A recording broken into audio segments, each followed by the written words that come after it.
Welcome to Multicultural Musings, the show that looks at the quirky, the unusual, and the mundane in other cultures. Hi, I'm Michelle, and today we're going to look at taps and toilets. Typically, we're used to taps that look like this, but when you start traveling the world, you may be faced with taps that you have no idea how to turn on.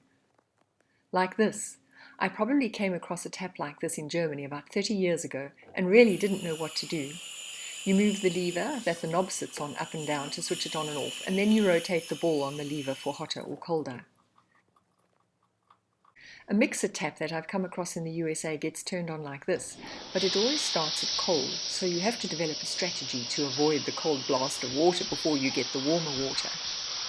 Mixers in showers and basins that are common in other parts of the world like South Africa and Germany allow you to rotate the lever to select between cold, warm or hot before lifting the lever to get the water flowing. These are my favorite taps, since no water is wasted trying to get the right temperature. You probably have a decent toilet in your home, so you'd think this long drop is quaint, but it is in many respects quite sophisticated compared to what many people around the world use. In fact, 60% of the world's population do not have proper access to sanitation, and nearly 900 million people use the bushes. Children in Africa fall into latrine pits and die quite often. So it's ironic to find this toilet at a family-oriented playground and bistro in South Africa, where there are 2 toilets in case 2 kids need to go at the same time.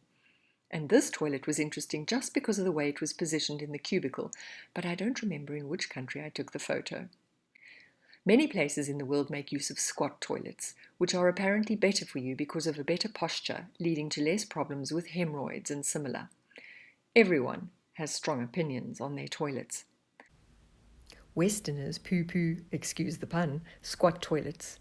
Some Spaniards think nations without bidets are dirty, and some Indians think that just using toilet paper can't be very clean.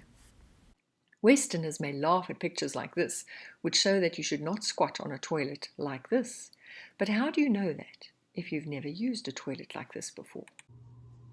Westerners have no idea how to use a squat toilet, nor do they know how to clean themselves with a jug of water or the spray device next to the toilet. Here you can see a sophisticated spray device from the Middle East, used to clean yourself, and very handy for cleaning the toilet too. In China and India, if you do come across toilet paper, you need to throw it in the dustbin next to the toilet because the plumbing is not designed to deal with toilet paper.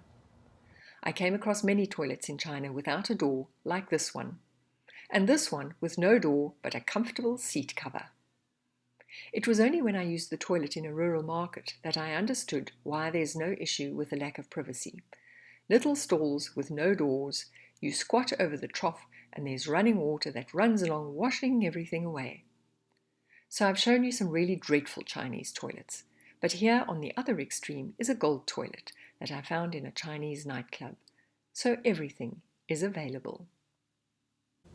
The finest loos I ever came across were in a shopping centre in Melbourne. It was a complete no-touch experience. All you had to do was wave your hand and the door would open and shut, the toilet would flush and water would come out of the tap. It was amazing, a real wow experience, and this 20 years ago.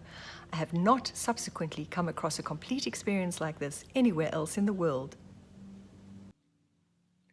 But the toilet that takes the crown, of course, is the Japanese toilet, and you'll find them in Japanese homes all around the world. It has all sorts of features like seat heating, a bidet spout that comes out and sprays your bottom, and then an air dryer to make sure your derriere is dry.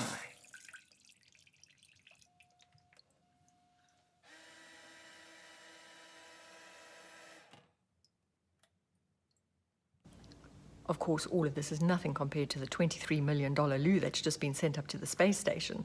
I hope to try that loo one day myself. Well, that's all for today.